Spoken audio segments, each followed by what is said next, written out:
Tensions are rising in one of the most hotly contested regions on the planet, the South China Sea. The most dangerous conflict no one is talking about. Tension between China and the Philippines reaching a boiling point in the disputed South China Sea. The South China Sea conflict, ongoing for decades now, is coming to a boiling point. Over the last few years, and particularly this year, tensions have escalated to the point where we need to ask, are we on the brink of a global war?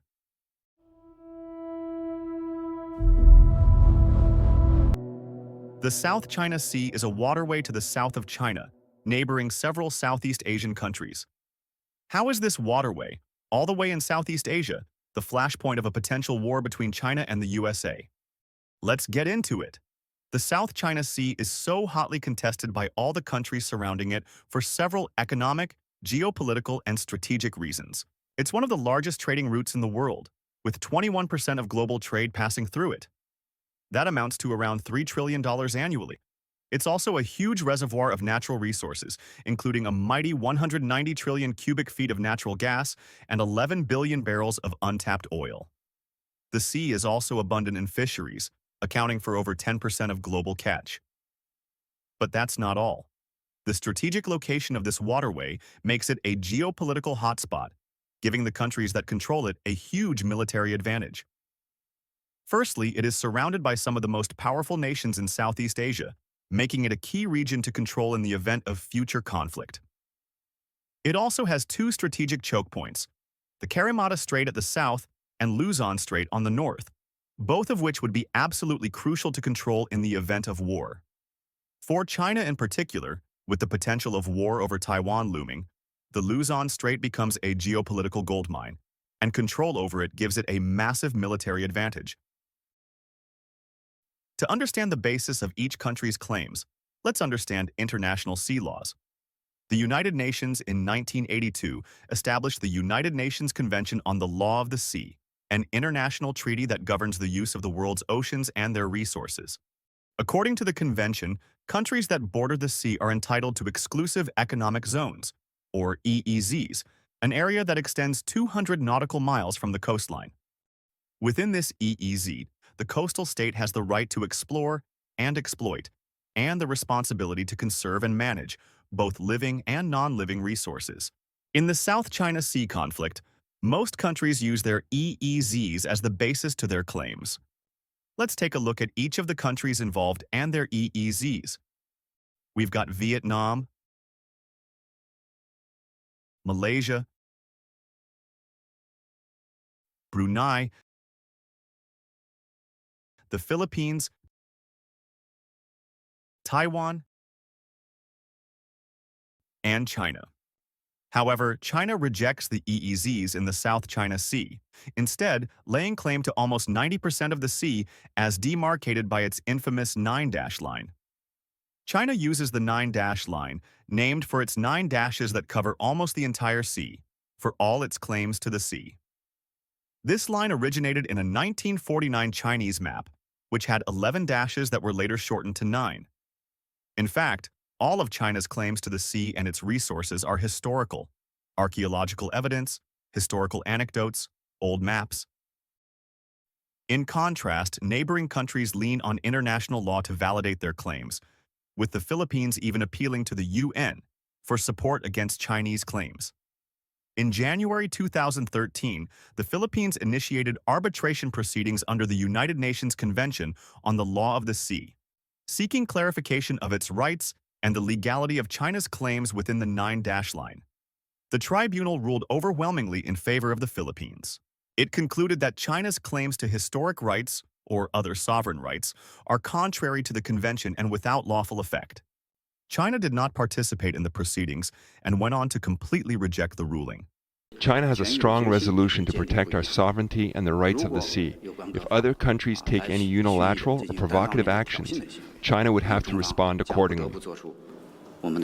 A statement by the Ministry of Foreign Affairs read, "China solemnly declares that the award is null and void and has no binding force. China neither accepts nor recognizes it." After the arbitration, things continued to heat up, especially when it comes to securing claims on the islands. Contested islands in the South China Sea include the Paracel Islands, claimed by both China and Vietnam, and the Spratly Islands, claimed by several countries including China and the Philippines. Two prominent shoals became major flashpoints: the Scarborough Shoal and Second Thomas Shoal. Let's look at the Second Thomas Shoal, a geopolitical hotbed where a single misunderstanding could spark major international war. The Second Thomas Shoal is a submerged reef in the Spratly Islands that is occupied by a Philippine Navy garrison. Back in 1999, a rusting Second World War-era ship, the BRP Sierra Madre, was deliberately grounded in the shoal by the Philippines to establish claim over it. It now serves as an unlikely military outpost. Being an active-duty commissioned vessel under the Philippine Navy, any attack on it would be considered an act of war, making it a genius strategy to safeguard the shoal from China. However, it is in a dilapidated state and some analysts warn it could be on the verge of collapse. China has repeatedly blocked Philippine resupply missions to the shoal in an attempt to stop the delivery of construction materials needed to reinforce its structure. In the event of it collapsing, China would finally have the freedom to occupy the shoal without major diplomatic consequences. Since February 2023, the Philippines has accused China of aggressive and unsafe behavior on 8 occasions in the area.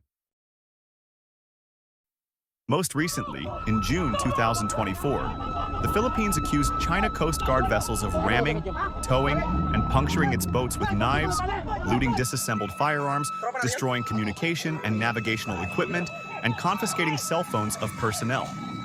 One Navy officer lost a thumb in the incident.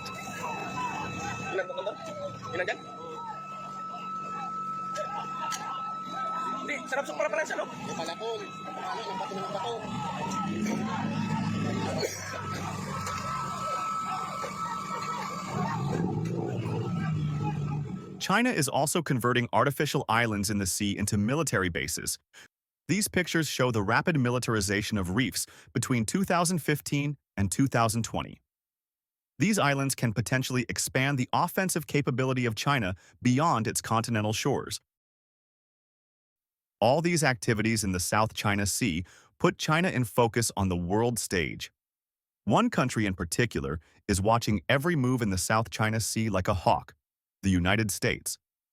The U.S. claims that its aim is ensuring freedom of navigation and adherence to international law in this critical region, protecting its allies, and enforcing a rules-based international maritime order. It also wants to prevent China from becoming a regional superpower to protect its own hegemony.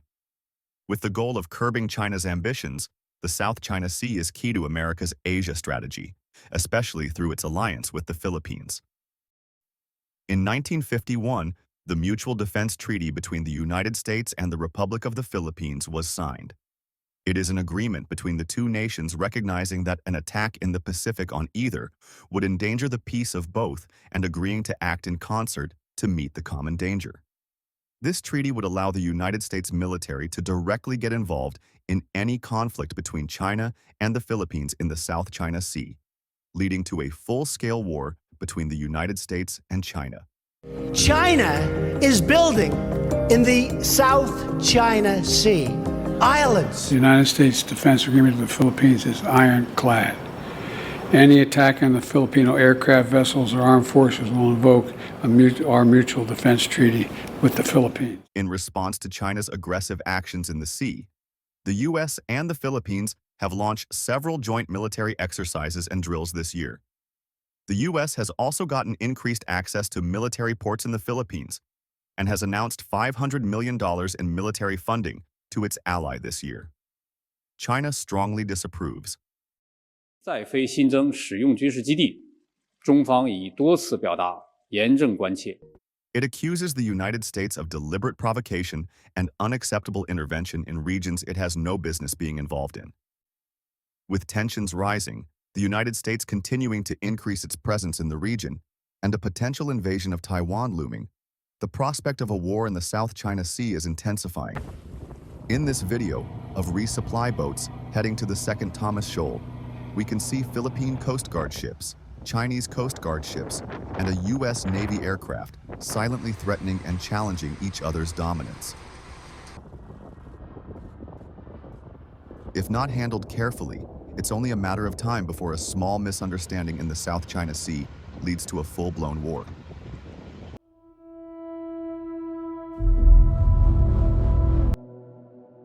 We would love to hear your thoughts on the escalating tensions in the South China Sea. Please comment below, and don't forget to subscribe to the channel for more videos where we demystify geopolitics in Asia. Feel free to comment any questions below, as well as videos you'd like to see.